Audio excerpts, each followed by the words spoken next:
the deeper into psychedelics that I venture, the more appreciation I have for Terence McKenna specifically. That guy, like, he died of a brain tumor, right?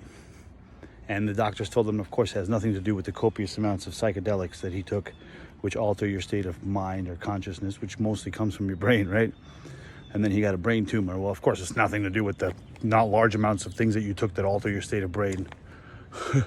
Either way, that guy paved like a lot of the way for us. Like, he laid down the shit, like, we're good.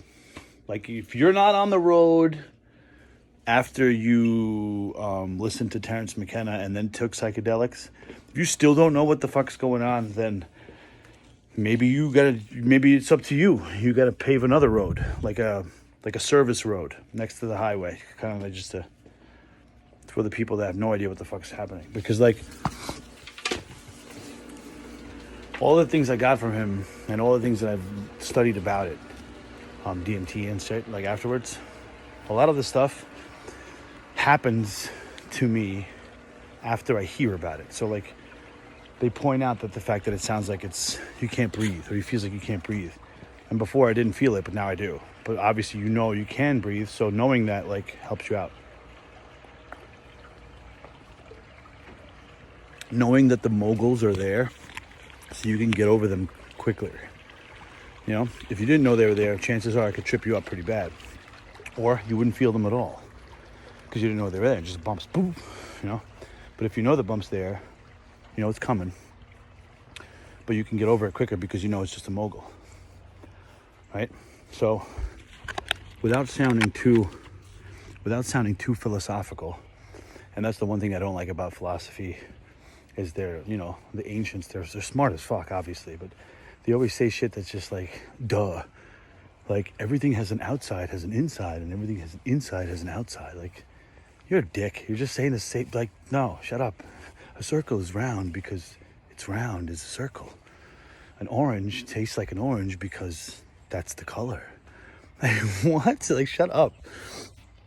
But I do have a little bit of tidbit of information that I do want to pass on, if I could make sense of it myself. And I make sense of it. I have the sense. I just need to express it into language. So, say for instance you have a destination in mind, like something you want to achieve, a person that you want to be, whatever it is, it's in the future, right?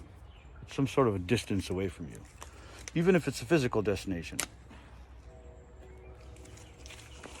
Because a physical destination, as long as it's away from you, it's going to take you time to get to it, either way.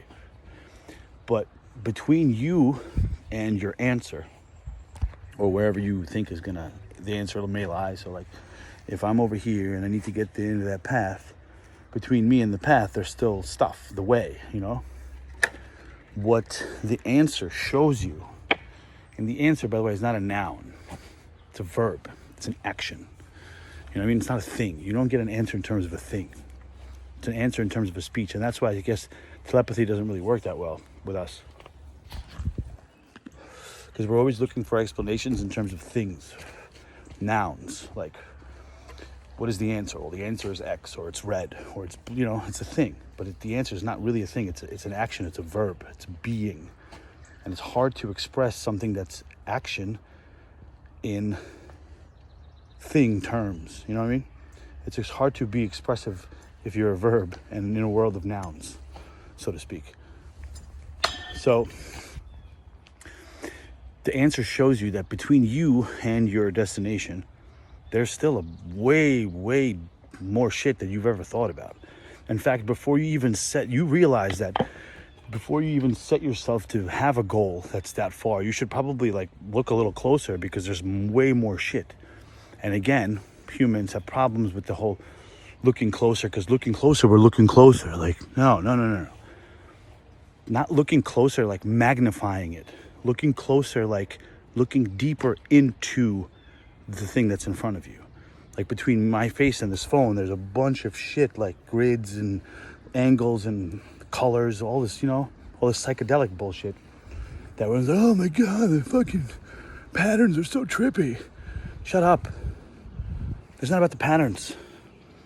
It's about showing you that between you and whatever the fuck you're going, there's a bunch of shit that you're missing.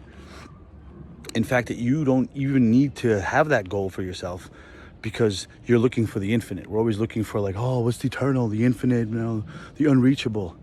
Between you and even a closer point, there's so much shit.